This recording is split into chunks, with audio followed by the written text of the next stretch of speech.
You need to follow the rules, ma'am. Let's get out of here, right, Daz? Who do you think you are? You smell like alcohol. Professional behavior. Talking about things with reference to how not only how you behave, but how you carry yourself as a correction officer, security officer, law enforcement officer. How you carry yourself is very critical, especially working in confined facilities around people that are in custody. They're watching. They can see everything you're doing. They see how you walk, how you talk, and they record this. Remember, somebody's in jail or prison. They're there 24 hours a day, 7 days a week, and they don't have a lot to do.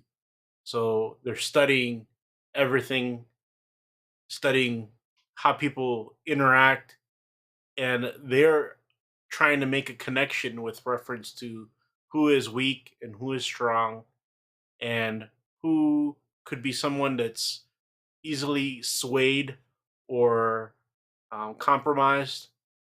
You have to know how to act, but not only how to act, but how you take care of yourself, your hygiene, your hands are clean, your hair is well kept. Um, Things that I know have become a norm in our society in today's age, like um, earrings in the nose and other places where people can see them, have become a norm. But this is something that gives tells.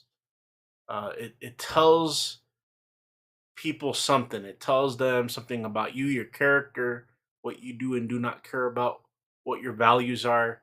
So what you're doing is you're painting a picture for somebody, so then not only they can figure you out, but they know what your weaknesses are.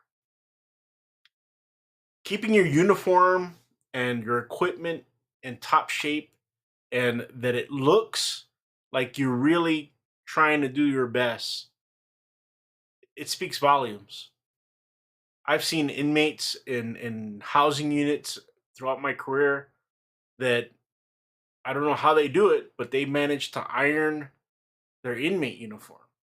I've seen inmates where their inmate uniform is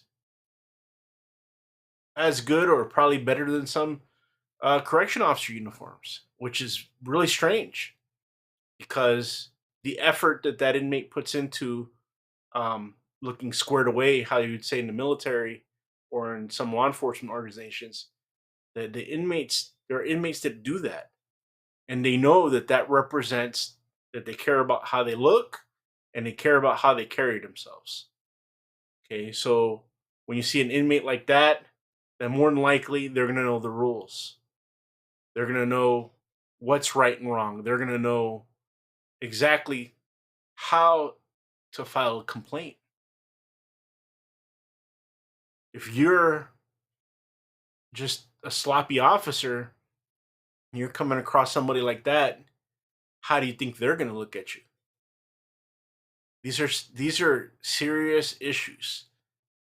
A lot of people, they come to work, they just woke up out of bed, they don't do any hygiene, they jump in their car, drink gallons of coffee and other junk. They put stuff in their body. And by the time they get to work, believe it or not, the smells, all that stuff comes out of them. And people can see, smell, they can sense you that you're going through a lot of struggle. So they understand, and most people would understand that your condition is not necessarily fit for the work that you're doing for that day. These are things that you have to take to mind. If you want to overcome serious incidents inside confined facilities, or even those folks that work on the road as patrol officers, if you want to overcome and avoid situations where you can possibly even be attacked, start with your hygiene, start with squaring your uniform away, get a good night's sleep, brush your teeth, Keep your hair well kept. Don't have anything hanging from your face. Do things that you would know would not give any tells of what your inner part of yourself is. Be generic. Care about how you look, because what'll happen is that's a sign.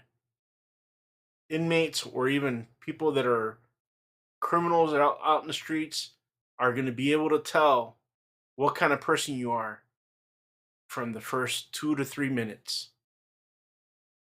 Take care of yourself, because those are the first parts of that slippery slope where you start falling apart as a officer, or even as a police officer, security officer. These are the things. This is where it starts. Hygiene, being in good shape, having your uniform well pressed, well kept at least, and clean.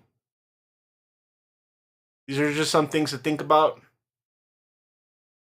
Remember, you not only represent yourself, you not only represent your organization, but you also represent the profession. Thank you for listening.